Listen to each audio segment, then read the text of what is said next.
Dạo này tao để ý thấy không còn được như xưa. Mắc mưa có một bữa mà hổm rày chưa hết hẳn nữa.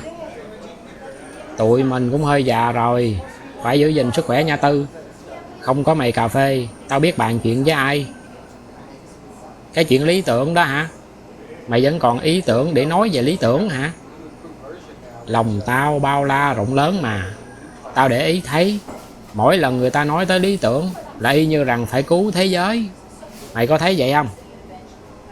Cũng có ít ai nói lý tưởng của tao là làm chồng cho đàng hoàng. Nghe kỳ kỳ.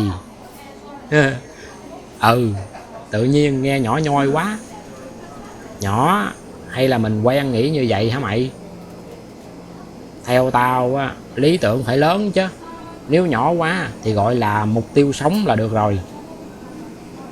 Lớn là lớn cỡ nào? Ảnh hưởng 1.000 người, 1 triệu người hay cả nhân loại luôn? Tao cũng biết, nhưng ít nhất cũng phải vượt ra khỏi cái bản thân mình đã. Vậy một người dành cả đời chăm sóc đứa con bị bệnh, không ai biết, không ai khen, theo mày có lớn không? Lớn, nhưng mà tao không biết diễn tả là sao. Mày coi chừng, có khi á, mình đang nhầm giữa phạm vi với giá trị đó. Cái việc ảnh hưởng tới ít người không có nghĩa là ít ý nghĩa à. Nhưng mà nếu vậy á, thế giới này ai cũng có thể nói lý tưởng của mình lớn hết sao?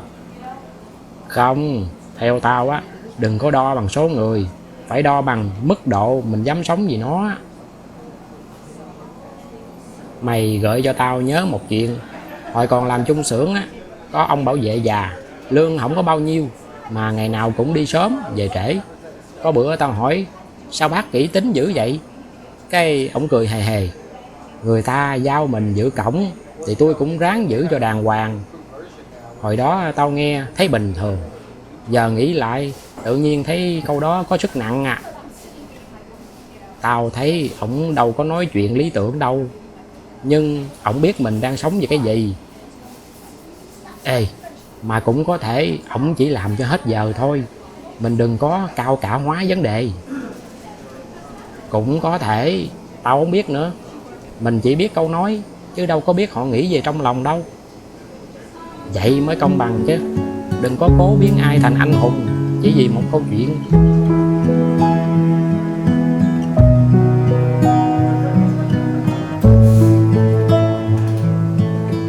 Theo tao á, lý tưởng lớn hay nhỏ không có nằm ở việc nó làm chấn động thế giới, mà nằm ở việc nó có làm thay đổi chính mình hay không. Ý mày là có người cứu được hàng ngàn người, nhưng trong lòng á, chỉ muốn nổi tiếng. Có người chỉ giúp được có 1 người ha, mà cả đời không có đổi. Ừ, tao không dám nói ai hơn ai, nhưng mà tao nghĩ á, không thể chỉ nhìn kết quả, phải nhìn cả điều họ thật sự theo đuổi nữa. Ngẫm lại đó thì tao thấy có mấy người đó nghe 2 chữ lý tưởng là nghĩ phải làm chuyện phi thường, rồi nhìn lại mình thấy đời bình thường quá, đâm ra mất hy vọng. Chắc tại họ không có hiểu, có khi cái phi thường nhất là giữ được một điều đúng đắn suốt mấy chục năm, chứ không phải làm một việc lớn trong mấy chục phút. Bữa nay tao không cãi. Sao vậy? Bệnh rồi yếu quá hết sức cãi với tao hả? Bạn bè lâu lâu cũng phải có điểm chung chứ. Hơi đâu cãi hoài mày. Mà tao còn thắc mắc, lý tưởng có phải do mình tự nghĩ ra, hay mình học từ người khác? Cha mẹ, thầy cô, sách vở, bạn bè, hay là học từ tất cả luôn đây?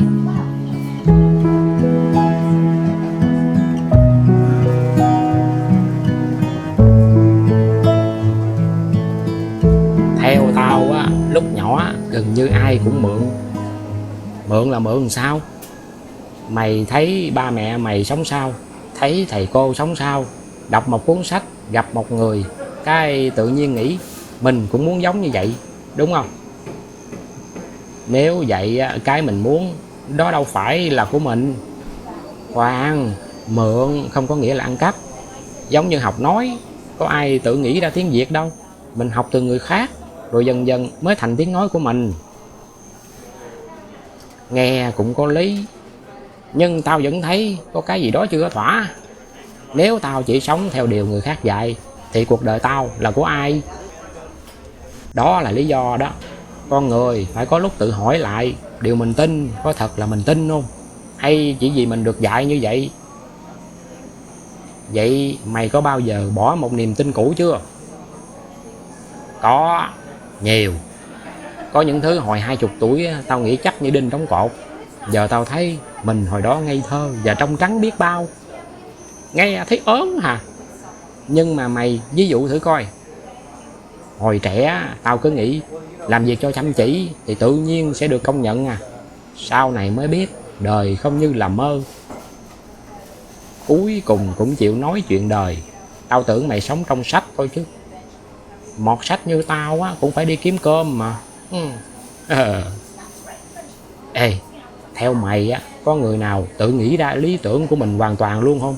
Không ảnh hưởng bởi ai hết.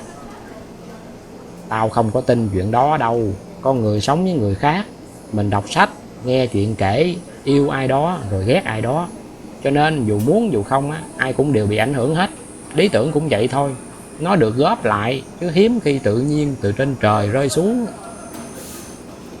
Nhưng mà cuối cùng vẫn phải tự mình quyết định chứ. Giữ cái gì bỏ cái gì, đúng không mày? Tao cũng nghĩ vậy. Đó mới là phần công việc của mình á. Tự nhiên tao nhớ hồi nhỏ má tao cứ nói làm người đừng có để ai khóc vì mình nha con. Ngày xưa tao nghe rồi cho qua thôi. Vậy mà giờ câu đó của má tao vẫn còn nhớ nè. Theo mày á, đó là lời dạy hay đã thành lý tưởng? Có lẽ khi một lời dạy không còn cần ai nhắc lại nữa mà mình vẫn sống theo, thì lúc đó nó không còn là lời dạy mà nó đã trở thành một phần của mình rồi đó.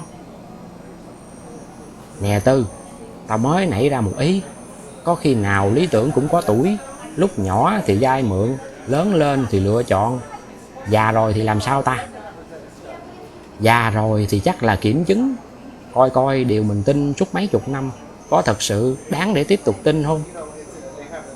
Tư ơi Tư, mày có thấy đầu mày hơi nhức nhức không? Tao nghe đồn là cảm lạnh dạo này nó lây dữ lắm đó. Mày cứ cà phê rồi suy tư với tao thế nào cũng bị lây cảm mà. Vậy thôi tao về mua vitamin C uống vô cho chắc. Nghe mày nói thấy cũng ớn ớn lạnh nè. Giữ gìn sức khỏe nha bạn Hiền. Mốt gặp.